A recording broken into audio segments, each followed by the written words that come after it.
आखिर इजराइल को ऐसी क्या पड़ी थी कि यहां पे बमबारी करता, टम कार्ड प्ले कर सकूं। देखो हमारे तो 100, 500, 1000 बंदे मारती है, देखो कितने बुरे लोग हैं ये। ओ भाई, बम मारने से पहले बता रहे हैं कि बम मारने वाले हैं, निकल लो यहां से।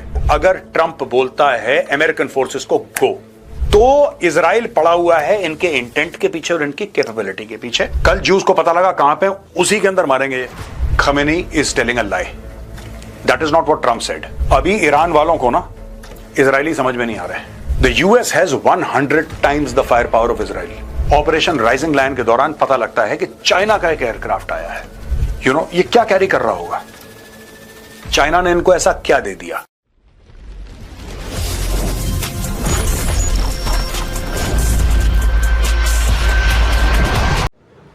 तो हाय दोस्तों, कैसे हैं आप लोग? उम्मीद है आप लोग अच्छे होंगे। तो गाइस, आपके लिए एक न्यूज़ की जो खबर है, जो इजराइल और ईरान का जो वार हो रहा है, उसमें अमेरिका तो कूद ही चुका है युद्ध में। और अमेरिका और इजराइल मिलकर ऐसा क्यों कर रहे हैं? फर्स्ट तो है उसका कि उसको ईरान कभी भी एटॉमिक पावर ना बन पाए, एटम बम नहीं बनाने देने की धमकी दी है। अगर ईरान एटम बम नहीं बनाए तो उसका युद्ध रुक सकता है, वो साइन कर दे, समझौता कर ले इजराइल और अमेरिका से। खमेनी जी तो रुकने के नाम नहीं ले रहे, वो कह रहे हैं हम नहीं झुकेंगे, सरेंडर नहीं करेंगे। ट्रंप कह रहे हैं या तो सरेंडर, अब खाली बिना शर्त का सरेंडर करना पड़ेगा खमेनी को, वरना उनको अंजाम भुगतना पड़ेगा।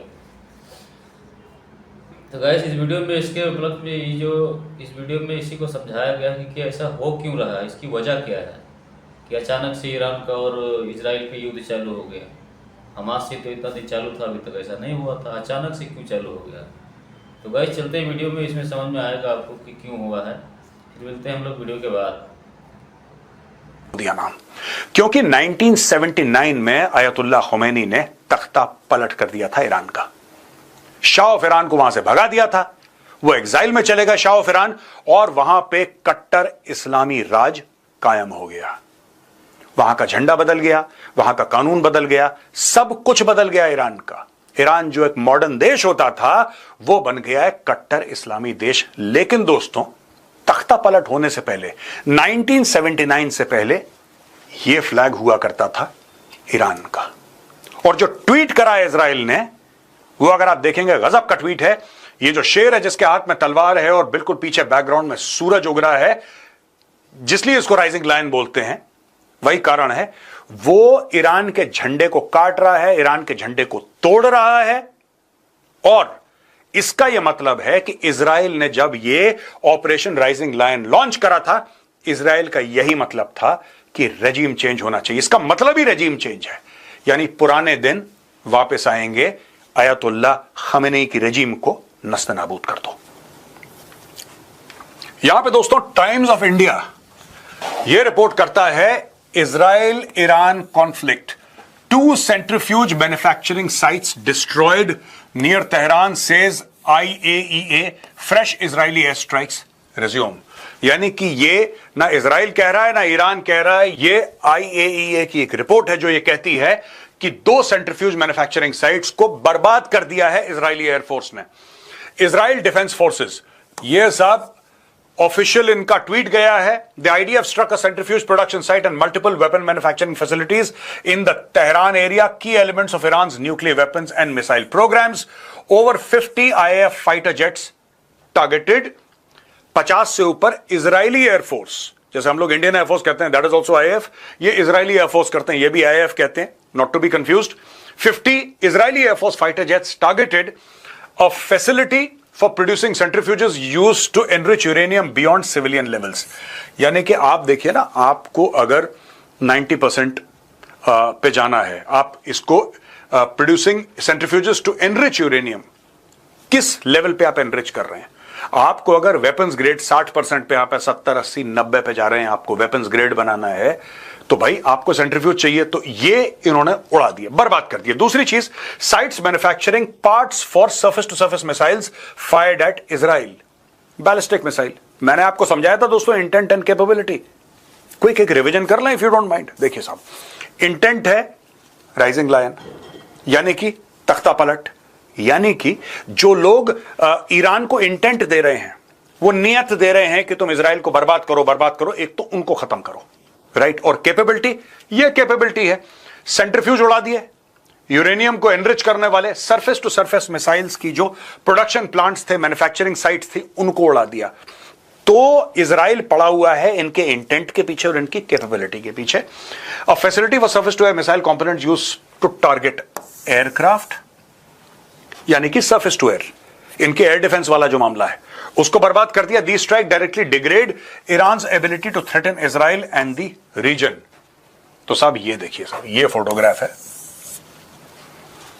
अगर इसी फोटो को एडिटर साहब जरा पूरा फुल फ्रेम में दिखाएं तो थोड़ा सा मजा आ जाएगा।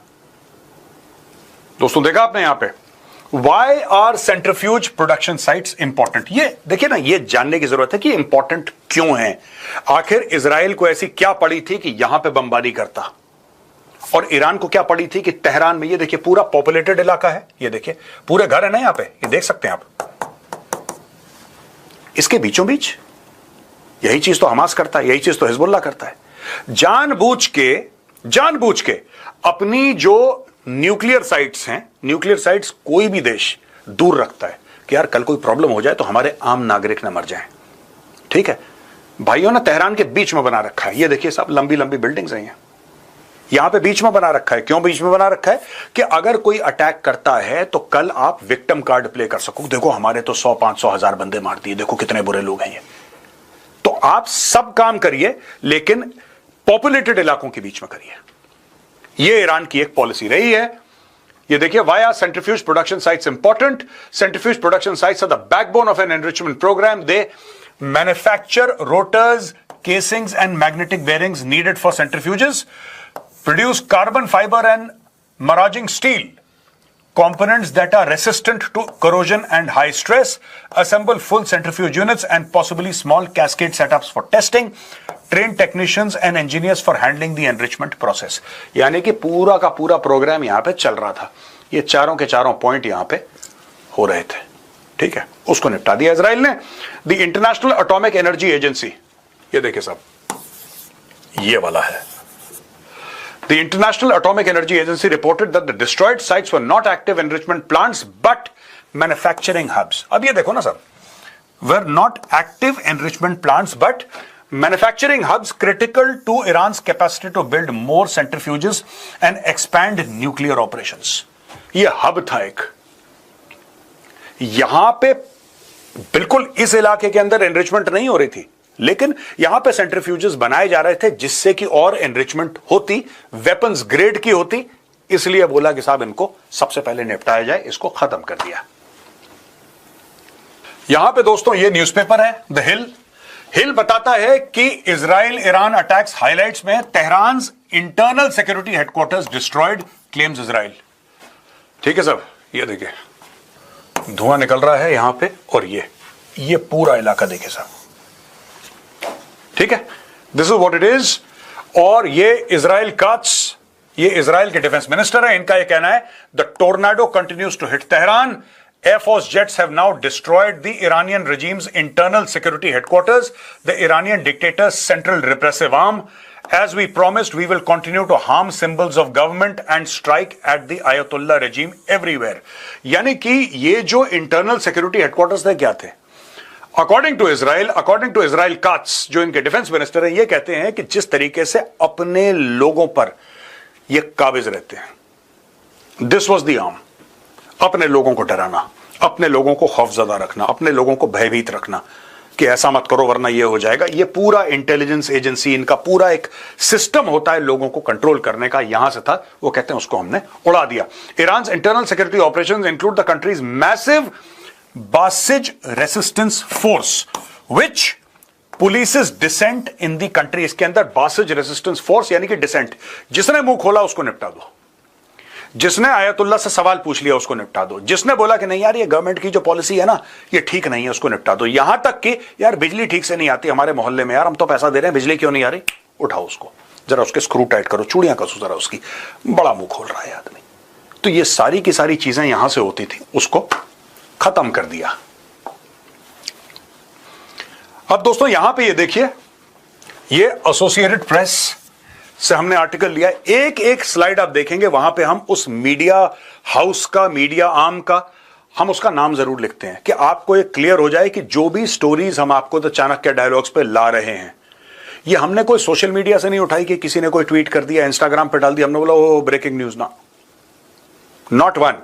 आप हर समय देखेंगे, हर एक स्लाइड में लगभग आपको दिखेगा कि कहां से लिए। Hindustan times, times of India, Indian express, Hindu, Washington post, the New York times, associated press, Reuters, Bloomberg, सबका हम लोग नाम देते हैं कि आप जाके चेक कर लें कि मेजर गौरव आर्या ने अगर हमें खबर सुनाई है तो क्या यह खबर का सोर्स ये है। अगर ये है तो आप जाके चेक कर सकते हैं। मैं आपको सिर्फ बता रहा हूं कि हम क्यों लिखते हैं। कुछ लोगों ने पूछा कमेंट्स में कि मेजर साहब ये क्यों आप नाम देते हैं ऊपर इनका। इसलिए देते हैं कि आपको पता लग जाए कि वेरीफाइड न्यूज आपके पास आ रही है। इट्स नॉट समथिंग दैट हमने कहीं से देख लिया और हमने आपको बता दी। एवरी न्यूज इज वेरीफाइड जो हम आपको बता रहे हैं। एनीवे, अब दोस्तों आते हैं, Israeli hospital suffers extensive damage from Iranian missile strike. Iran ने क्या करा, अब जैसे इजराइल कह रहा है कि साहब हमने इनके न्यूक्लियर रिएक्टर्स को मारा, हमने सेंट्रीफ्यूज मैन्युफैक्चरिंग फैसिलिटी को मारा, बैलिस्टिक मिसाइल ये लोग जहां पे मैन्युफैक्चर कर रहे थे हमने उसको मारा, या हमने इनके इंटरनल सिक्योरिटी सर्विस के हेडक्वार्टर को मारा, हमने इनकी जहां पे इनकी एयर डिफेंस सिस्टम्स थे उसको मारे, यहां पे इनकी मिलिट्री थी उसको मारा।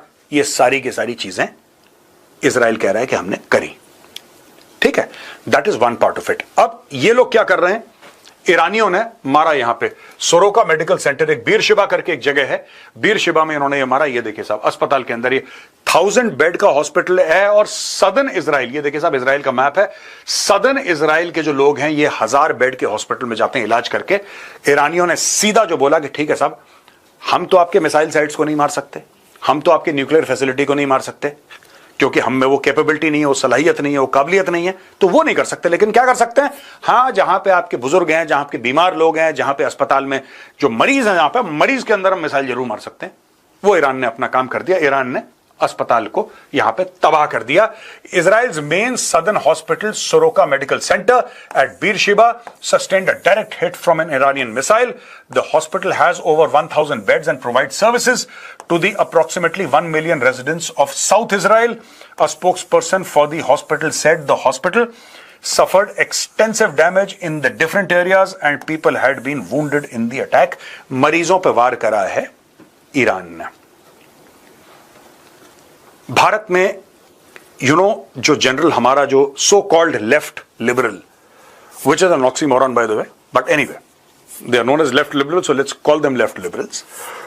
किसी ने कंडेम नहीं करा। यही लोग जब हमास फायर करता है अस्पताल से मिसाइल और वापस काउंटर बॉम्बार्डमेंट में अगर गाजा में अस्पताल में लगता है, तो यही लोग ब्लैक बैंड पहन के और ऑल आइज ऑन गाजा के ड्रामा करते हैं, खासतौर से बॉलीवुड ही हमारे। ठीक है जी, लेकिन जब इजराइल के अस्पताल में लगी मिसाइल और ईरान ने मारी, nobody will speak out. Nobody. They will not speak out because it does not suit their narrative. मैंने जानबूझ के फोटोग्राफ डाली है दोस्तों कि आपको पता लगे, और मैंने सोर्स डाला है associated press, world wide famous है, नोन है, क्रेडिबल है, उसका मैंने सोर्स डाला है कि ये ईरानियों ने करा है। They have hit a hospital, यहां पे बच्चे भी थे, यहां पे बुजुर्ग थे, उनके ऊपर अटैक करा है।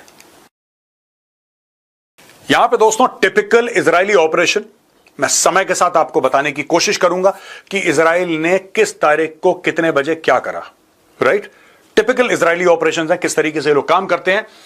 Iran TV, Israel hits Arak heavy water reactor after evacuation warning, no radiation danger. ये ईरान टीवी कह रहा है।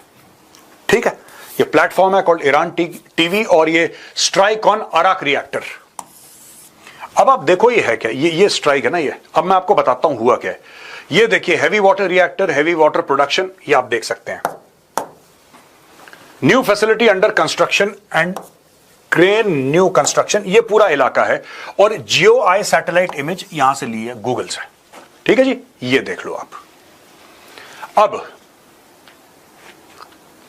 Israel attacked Iran's Arak heavy water reactor. Iranian state television says, the report says there was no radiation danger whatsoever and that the facility had already been evacuated before the attack. The research reactor was partially built, with Tehran informing the UN nuclear watchdog that it planned to begin operating the facility next year. अब 19 जून को, आज 19 जून है, today 19 जून को times of Israel report कर रहा है 4:43 AM, यानी कि सुबह 4:43 पे सुबह early morning, IDF wants Iranians to evacuate area of Arak heavy water reactor. इन्होंने बोला कि आप इस इलाके को खाली कर दो. इजरायलीज हर समय करते हैं, लोग पता नहीं क्यों, people don't realize, right. Indian social media पे भी बड़ी कमेंट्री हो रही थी कि इतने लोग 1 मिलियन लोगों को खाली करने को बोल दिया है, क्या भारत का जमीर सो गया है, भारत ने क्यों नहीं ऑब्जेक्ट करा. ओ भाई, बम मारने से पहले बता रहे हैं कि बम मारने वाले हैं, निकल लो यहां से वरना ठोक दिए जाओगे. इससे ज्यादा इंसानियत और क्या हो सकती है. आप ये देखो, 4:43 AM पे according to Times of Israel, IDF wants Iranians to evacuate area. ठीक है, 4:43 ये था. 4:43 मतलब ऐसा, ये 4:43 की इमेज नहीं है, लेकिन 4:43 पे ये इस तरीके से लगता था. ये दोपहर की इमेज है, लेकिन 4:43 में ये इस इन द सेंस की not the brightness, not the light, but the structure ऐसे था. और उसी में 8:05 यानी कि 3 आवर्स प्लस 3 घंटे का उन्होंने नोटिस दिया और उसके बाद ठोक दिया. Anybody who's criticizing Israel, you're bombing these areas. Israel warned and then Israel attacked. Iran did not warn and Iran attacked a hospital. That is the moral difference between Israel and Iran, right? The Iranians deliberately targeted a hospital. Will never surrender. Won't surrender. Iran warns US of irreparable damage if it intervenes. अच्छा, ये मुझे लगता है कि थोड़ा सा Iran में ना ये धमकी देना, पता नहीं, शायद इनका पाकिस्तानी ज्यादा इन्फ्लुएंस है इनके कल्चर पे. आई डोंट नो कि इनका इन्फ्लुएंस पाकिस्तान पे कि पाकिस्तान का वही बड़बोलापन, वही बयानात देना कि हम ये कर देंगे, ये कर देंगे. मैंने इनको बोला भी, मैंने बोला सर आप ट्वीट मत करा करो. मैंने खमेनी को मैंने रीट्वीट करा था इनका ट्वीट. मैंने बोला सर आप भड़का देगा कोई, मोबाइल फोन लेके घूम रहे हैं, कोई पेजर लेके घूम रहा है इनके हिजबुल्लाह वाले, कोई पता नहीं लैपटॉप लेके घूम रहा है. मत करो. Don't use devices connected to the internet. मैं ये नहीं कह रहा है पर्सनली ट्वीट कर रहा हूं, मैं कह रहा हूं कोई इनकी टीम वाला कर रहा होगा, इनका कोई सेंटर होगा. कल ज्यूस को पता लगा कहां पे, उसी के अंदर मारेंगे, ये उसी के अंदर मारेंगे. और ये ट्वीट कर रहे हैं, कह रहे हैं the US president threatens us with his absurd rhetoric, he demands that the Iranian people surrender to him. Trump ने कभी नहीं बोला कि Iranian people should surrender to him. Khamenei is telling a lie. That is not what Trump said. Trump said Iran should surrender. और rising lion का क्या मतलब है? Rising lion का ये मतलब है, nobody is asking the Iranian people to surrender because the Iranian people are not armed. How can a person who's not armed surrender? Who's armed? Who's armed? The Islamic Revolutionary Guard Corps is armed. The Iranian Army, Navy and Air Force is armed. When Trump says surrender, he's talking about the government of Iran surrendering. He's not talking about the people. This is absurd, and this is by Khomeini. This is an attempt to mislead the world. Iranian people, just playing the victim card. That is, I think, what they taught the Palestinians. They should make threats against those who are afraid of being threatened. The Iranian nation isn't frightened by such threats. We'll deal with this also. ये जो the Iranian nation isn't frightened by such threats, इसके बारे में भी मैं आपको explain करूंगा. The harm that the US will suffer will definitely be irreparable if they enter this conflict militarily. यहां पे ये भी धमकी दे रहे हैं और कह रहे हैं कि साहब अगर ऐसा हुआ तो आप फिर देखना क्या होगा, कैसा होगा, हम देख लेंगे और हम ये फड़का देंगे, वो फड़क. देखिए मैं आपको एक बात बताऊं, it's not about Iran, Israel और द यूएस. ठीक है, अभी ईरान वालों को ना इजरायली समझ में नहीं आ रहा है. The US has 100 times the firepower of Israel. Just imagine if President Trump tomorrow picks up the phone and says go. Just imagine if B-52 bombers are flying over Tehran. There'll be nothing left. ये फिर कहीं से दूर देश भाग के वहां से ट्वीट करेगा ये कि हम छोड़ेंगे नहीं तुम्हें. इनकी फौज ने, ईरान की फौज ने हाथ पैर अपने त्याग दिए. बिल्कुल उन्होंने ऐसा बोला कि नहीं अब भैया अब नहीं हो रहा. They're feeling the pressure, and this is just the Israelis. The Americans have not formally entered the fray. They might have defended Israel against a few ballistic missiles and a few drones, but offensive kinetic operations have not been undertaken by the US forces. जिस दिन US forces kinetic operations करती हैं, ठीक है, ये पूरा Tehran जो है ना गाजा बन जाएगा, पूरा तेहरान. और ये बात इनको पता है. पता नहीं क्यों ऐसे ट्वीट कर रहा है कि ये नहीं होगा, Iranian nation isn't frightened. Nobody is trying to frighten the Iranian nation, boss. Nobody is trying to frighten the Iranian nation. People are trying to frighten you. People are trying to frighten those butchers that you have in your government, your generals, and they are frightened. अब दोस्तों ये है economic times ने cover करा है, ठीक है। US moving F-16, F-22 and F-35 fighter jets to Middle East as Israel Iran war rages. अब ये दोनों जो हैं F-22 और F-35, ये तो दोस्तों 5th जनरेशन स्टेल्थ फाइटर्स हैं, और मुझे नहीं लगता कि दुनिया में F-22 जैसा इतना खतरनाक कोई भी एयरक्राफ्ट बना भी है आज तक जो इसकी कैपेबिलिटीज हैं। They say it is superior to the F-35 और F-16 तो इनका पुराना वर्कहॉर्स है। The US is deploying additional fighter jets, including F-16, F-22, and F-35, to the Middle East and extending existing deployments to strengthen its military presence amid escalating conflict between Israel and Iran, according to US officials. तो ये तो economic time ने दोस्तों ये cover करा है। और एक और चीज है जो यहां पे, ये देखिए, ये F-16 है, इस प्रकार से ये F-22 है, ये F-35 है। सो ये तीनों एयरक्राफ्ट हैं जो यूएस अपनी डिप्लॉयमेंट को थोड़ा सा शिफ्ट कर रहा है। Right now it is becoming Iran focused. पूरे यूएस के फोर्सेस, चाहे वो B-52 बॉम्बर्स हों डेगो गार्सिया में, चाहे वो एयरक्राफ्ट कैरियर्स हों इनके, जिनके ऊपर ऑलरेडी F-35 और F-18 हॉर्नेट्स लगे हुए हैं, right, whether it is there troops, there are around 40,000-50,000 something like that, 40,000 के आसपास आप लगा लीजिए मोटा मोटी, उधर यूएस ट्रूप्स हैं आसपास के इलाकों में, not inside Iran, in and around, plus all these assets. अगर ये इस लेवल पे आ रहे हैं लॉक एंड कॉक करके, दोस्तों इनका मेन एम क्या है? मेन एम ये है कि अगर ट्रंप बोलता है अमेरिकन फोर्सेस को गो, तो कितनी जल्दी अमेरिकन फोर्सेस रिस्पॉन्ड कर सकती हैं। ये पूरे, जिसको कहते हैं ना, चेस बोर्ड पे अपनी गोटियां फिट कर रहे हैं, अपने प्यादे फिट कर रहे हैं कि कब हमें मूव ना करना पड़े और कब हमारा प्रेसिडेंट डोनाल्ड ट्रंप ये बोले गो, और उस समय हमारे कौन कौन से टारगेट्स होंगे। तो इस वक्त मुझे ऐसा लग रहा है कि इनका कोऑर्डिनेशन इजराइल के साथ बहुत जबरदस्त होने वाला है, राइट। और फोर्डो करके एक जगह है दोस्तों, फोर्डो वो जगह है जहां पे बिल्कुल पहाड़ के एकदम नीचे उन्होंने अपने न्यूक्लियर का अपना पूरा एक प्रोग्राम वहां पे बना रखा है, और इसीलिए बनाया था ये क्योंकि वहां पे पहुंचना मुश्किल था। तो कल हमने कवर करा था कि कौन कौन से वेपन प्लेटफॉर्म्स चाहिए जो नीचे ड्रिल करके, वो कल वाला वीडियो आप जाके देख सकते हैं, तो वहां पे मैंने डिटेल में बताया था। तो हो सकता है कि अगर यूएस को ग्रीन लाइट मिले अपने प्रेसिडेंट से यूएस फोर्सेस को, so they will have certain areas in Iran that they will target. कुछ खास इलाके होंगे जिसमें वो टारगेट करेंगे। अच्छा, यहां पे एक और चीज है साहब, ये द टेलीग्राफ कवर करता है कि एक फ्लाइट गई शंघाई CLX 9877, ये फ्लाइट गई है, ठीक है। China sends mystery transport plane into Iran. Flight plans indicated a final destination of Luxembourg, but the aircraft appeared to have never flown near European skies.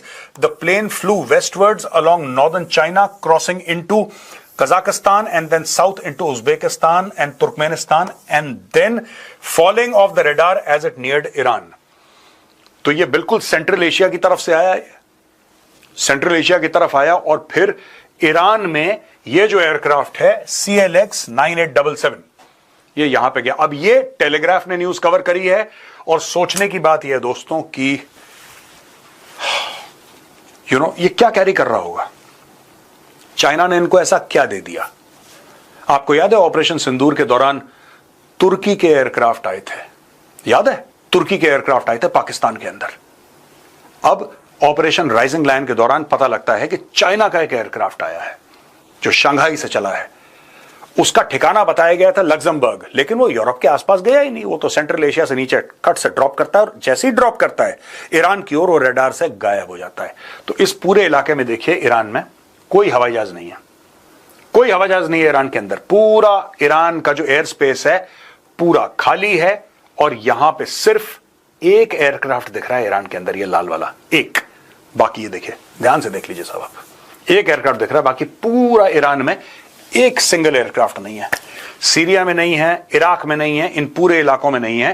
Rather Afghanistan में भी है aircraft, आप अफगानिस्तान में देख सकते हैं, पाकिस्तान में देख सकते हैं, लेकिन ईरान के अंदर सिंगल एयरक्राफ्ट नहीं, सिर्फ एक है, वो चाइना वाला। ये सोचने वाली बात है। अच्छा दोस्तों, यहां पे गवर्नमेंट ने इवैक्यूएट करना शुरू करा है काफी जो स्टूडेंट्स वहां पे पढ़ने के लिए गए थे ईरान में, राइट। और अगर थोड़ी देर तक यूएस का इन्वॉल्वमेंट है वो 2-3 दिन और रुक जाए। हम तो उम्मीद ही कर सकते हैं क्योंकि हमारे हिंदुस्तानी भाई बहन वहां पे हैं और काफियों का जो संबंध है वो कश्मीर से है। काफियों का, सब नहीं लेकिन काफी लोग हैं कश्मीर से भी। तो हम ये चाहते हैं कि जब तक हमारे पूरे लोग इवैक्यूएट ना हो जाएं उसके बाद आपको ईरान का हलवा बनाना है, you that is your headache, none of our concern. हमारे लोग जो इंडियंस हैं they should be safe and the government is doing everything that can to get those students out and those people out.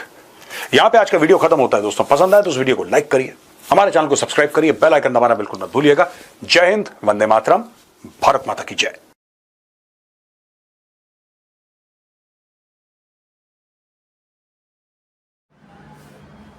तो दोस्तों उम्मीद है आपको ये वीडियो अच्छी लगी होगी, आपको समझ में भी आया होगा, कई बातें सीखने को मिली होंगी कि ऐसा हो क्यों रहा है और दुनिया है किस तरफ। आप लोगों को इस वीडियो में पूरी जानकारी मिल चुकी होगी और आगे भी वीडियो आपको ऐसी ऐसी जानकारी हम देते रहेंगे। अगर हमारी वीडियो आपको अच्छी लगी है तो हमारी वीडियो को लाइक करें, चैनल को सब्सक्राइब करें और अपने भाई को सपोर्ट करें ताकि हमारा भी मनोबल बढ़े कि हम आपके लिए ऐसी ऐसी वीडियो ढूंढ के लाएँ, आपको नई नई जानकारियाँ दें। हमें भी अच्छा लगता है आप लोगों को जानकारियाँ देना और हमें भी अच्छा लगता है दुनिया की चीज़ों को सीखना। आपकी वजह से हम भी सीख लेते हैं और हमारी वीडियो की वजह से आप भी सीख लेते हैं, तो इसमें हम दोनों का फ़ायदा है। तो जय हिंद गाइस।